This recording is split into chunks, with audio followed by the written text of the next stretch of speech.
The yield to maturity, book yield or redemption yield of a bond or other fixed interest security, such as gilts, is the internal rate of return earned by an investor who buys the bond today at the market price, assuming that the bond will be held until maturity, and that all coupon and principal payments will be made on schedule. Yield to maturity is the discount rate at which the sum of all future cash flows from the bond is equal to the price of the bond. The YTM is often given in terms of annual percentage rate, but more usually market convention is followed. In a number of major markets the convention is to quote annualized yields with semi-annual compounding. Thus, for example, an annual effective yield of 10.25% would be quoted as 10.00%. Because 1.05x 1.05 equals 1.1025. Main assumptions. The main underlying assumptions used concerning the traditional yield measures are, the bond will be held to maturity. All coupon and principal payments will be made on schedule. All the coupons are reinvested at an interest rate equal to the yield to maturity. However, the paper yield to maturity and the reinvestment of coupon payments says making this assumption is a common mistake in financial literature and coupon reinvestment is not required for YTM formula to hold. The reason for the confusion is this: the YTM is equivalent to a price in the marketplace. You can bid a 5% YTM on a bond. In that case each cash flow will be discounted at that rate to give you a current number price for a bond. However, if you take that price for the bond and annualize it at the YTM, you will not get the same economic return as you would get from buying and holding the bond. For example, the paper cited above discounts the cash flows of a 5-year 5% coupon bond at a YTM rate of 5% and shows that the current price is par. However, if you buy a 5-year 5% coupon bond for $100, you would gross $125 at maturity. However, if you invest $100 at a rate of 5% for 5 years, you would gross 100 times 1.055 equals $127.63. The difference between $127.63 and $125 is the reinvestment of the coupon payments at 5%. Therefore, if you want to compound the dollar amount used to purchase a bond by the YTM, you will have to reinvest the coupons at the YTM rate as well. The yield is usually quoted without making any allowance for tax paid by the investor on the return, and is then known as gross redemption yield. It also does not make any allowance for the dealing costs incurred by the purchaser. Coupon rate versus YTM. If a bond's coupon rate is less than its YTM, then the bond is selling at a discount. If a bond's coupon rate is more than its YTM, then the bond is selling at a premium. If a bond's coupon rate is equal to its YTM, then the bond is selling at par.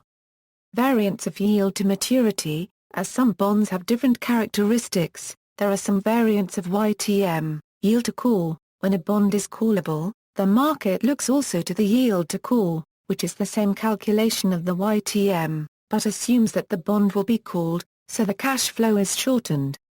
Yield to put. Same as yield to call, but when the bondholder has the option to sell the bond back to the issuer at a fixed price on specified date.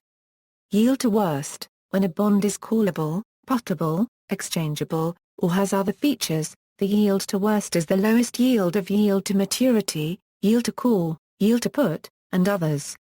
Formula for yield to maturity for zero coupon bonds. Example 1. Consider a 30-year zero-coupon bond with a face value of $100. If the bond is priced at an annual YTM of 10%, it will cost $5.73 today. 30 equals 5.73. Over the coming 30 years, the price will advance to $100, and the annualized return will be 10%. What happens in the meantime? Suppose that over the first 10 years of the holding period, interest rates decline, and the yield to maturity on the bond falls to 7%. With 20 years remaining to maturity, the price of the bond will be $100/1.0720, or $25.84. Even though the yield to maturity for the remaining life of the bond is just 7%, and the yield to maturity bargained for when the bond was purchased was only 10%, the return earned over the first 10 years is 16.25%. This can be found by evaluating from the equation 10 equals, giving 1.1625. Over the remaining 20 years of the bond, the annual rate earned is not 16.25%, but rather 7%. This can be found by evaluating from the equation 20 equals 100/25.84, giving 1.07. Over the entire 30-year holding period, the original $5.73 invested increased to $100, so 10% per annum was earned, irrespective of any interest rate changes in between. Example 2, you buy ABC Company bond which matures in 1 year and has a 5% interest rate and has a par value of $100. You pay $90 for the bond. The current yield is 5.56%.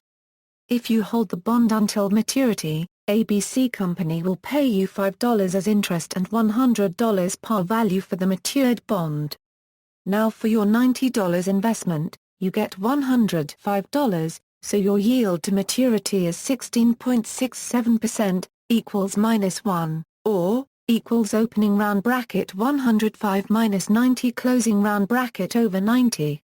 Coupon-bearing bonds. For bonds with multiple coupons, it is not generally possible to solve for yield in terms of price algebraically. A numerical root-finding technique such as Newton's method must be employed to approximate the yield which renders the present value of future cash flows equal to the bond price.